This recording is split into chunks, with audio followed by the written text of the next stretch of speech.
All right, so look, here's the deal. We are going to kind of what might be take a little bit of a different tact on this because I've spent the better part of 28 and a half years as a school administrator, principal, director, superintendent, and I also spent the greater part of 13 years in the classroom. I've been at 3 different institutions, Auburn, LSU, and Southeastern most recently. And so public education has kind of been the world that I've lived in. But I've often told people, and still do tell people, that wherever I work at a position, at the moment I work at Southeastern, but I work for a Jewish carpenter. And so the notion of how do you understand where we have kind of gotten to in public education, we're going to kind of take a quick 30-minute journey through that. Now, it may feel like the last 10 seconds of a car commercial where they're doing all the APRs and everything else because we're rolling, okay? So stay with me, all right? But I've brought some, I tend to be old school. I tend to keep my articles just on hard copies. Self-efficacy, which you probably never heard, but it's extremely important to you. Self-efficacy is the belief in your ability to execute and organize successful courses of action necessary for attainment of goals. Let me say that again. It's the belief in your ability to organize and execute something that works. It's what you believe you can do, given the right resources, given the correct amount of time. You get the picture. Sounds a lot like confidence. It's a little different, but the whole notion is you have to do 2 things. You have to organize, you have to execute. So if you have a high belief in your ability to organize and execute, that's you on the left. Outcome expectancy is pretty much self-explanatory. What is outcome expectancy? What I think is going to come out of this. So what makes you tick, what makes me tick, what makes everyone tick is primarily 2 things. A, I believe I can organize and execute this thing to make it work. B, I believe if I do that, it's worth doing. You put those 2 things together and you have a motivated person. So here's the deal.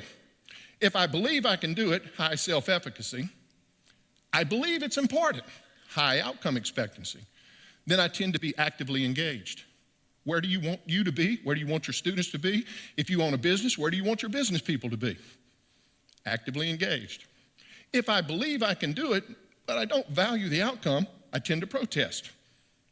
Now, if you have students, you have a lot of them that live in that area of protest, but you override that with threats, coercion, encouragement, and so they'll come back to active engagement. So it's not like all of these are just little boxes, right? But you kind of can move between them. But this is where it starts to get nasty. Let's go to low and low first. I don't think I can do it. I don't think I can organize it. I don't think it's important. What do I care, right? Purity apathy. I don't think I can do it.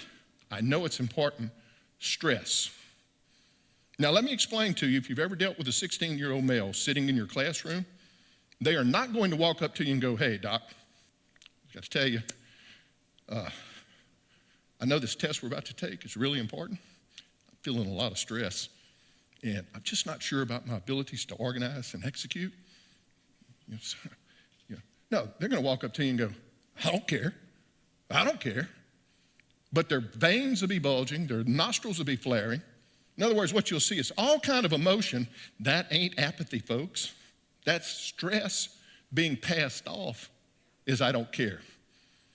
So some of you are sitting there at home at night and you're dealing with this, stress. Because they're coming home going, I don't know how to do this.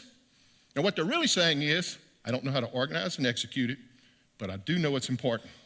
Because if you tell a 5th grader you got to do your homework, adults are the closest thing to God on this planet to them.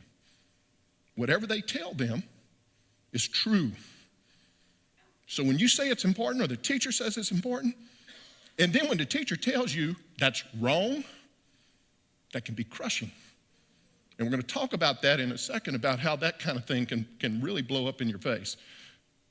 If the problem's so bad that you have no belief in your ability to do it, but you believe it's very important, That's where suicide comes from. I cannot control the situation. It is out of control. It is so important, I can't manage it. There's only one solution. I'm checking out.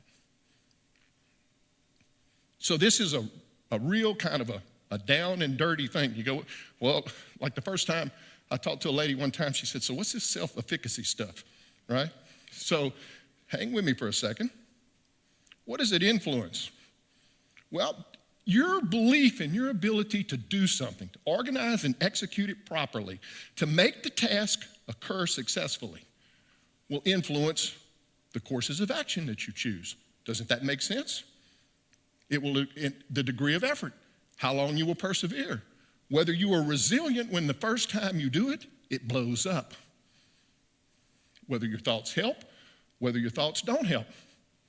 How much distress and depression that you feel in coping with a taxing environmental demand. And finally, the level of success realized. Now, the research behind this is empirically validated. Trust me. Okay. State School Officers Council of Chiefs, John was part of this, John White. Number 1, states define the content knowledge and skills that all students must know. Number 2, those skills are included on state tests. Number 3, teachers will uniformly teach and students will learn. So this is what this is the conclusion. We're expecting a solution to come from a curriculum that isn't even sensitive to the actual problem of the selective success of Americans. What did Mr. Gates say immediately? One portion of our population is scoring with Finland. Another portion of our population is scoring with Chile. And this is just basically saying, well, let's just define the content, then let's put that on state test, and then 3, teachers will uniformly teach that, and then 4, this is all it's going to take to bring every kid along to where the water rises for everybody. But yet we just saw that it's only 10% of the variance. So we're trying to make something that's very complex into something that's very simple. So if the guy flying the airplane, he looks at all these buttons and whistles and bells and all this stuff he can move and fiddle with, and do you know what that is? No, but I stayed at the Holiday Inn last night. Get me off. If you don't understand the complexity of it, I don't want to fly with you. But we're building a plane right now that is not understood. The complexity of it is simply not understood, or it's not appreciated. I want to point this out. Louisiana right now is being praised as a forerunner in having their school systems purchase the curriculum. I was talking to a lady yesterday. She's working with a charter school. The charter school was told, you either buy this curriculum or you will lose your charter. Oh, it's a bloody mess. And we'll be happy to get that to you to show how unstable the results are. By the way, we did a public records request, and we essentially got 4% of what we asked for. And yet we were told that everything we needed was in the document that they gave us. It just didn't happen. All right, so here's one. You'll hear this all the time. Well, these curriculum are all about high expectations. Do not nibble, do not bite, do not engage.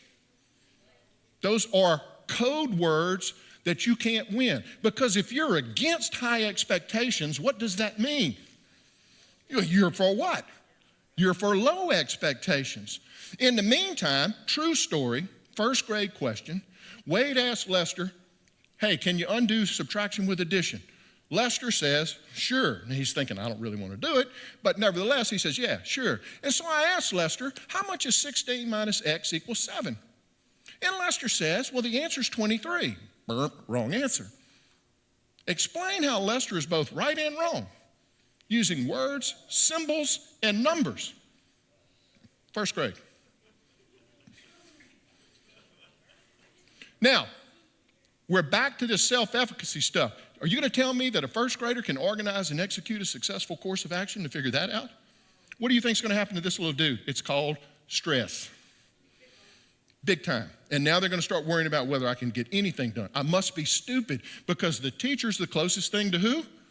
God. And the teacher is giving me this, so the teacher must know what? They must know close to everything. And I can't do it. I am inadequate. I am a failure.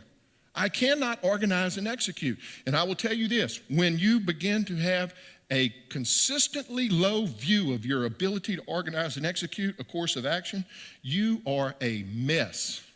It is extremely hard to undo that kind of thinking. It is because it is powerful. You get to the point where you do something right 24 times, you do it wrong once, and guess what you remember? The failure. This is my concern. We're creating in our kids, we're creating this culture where you would think this would be immoral.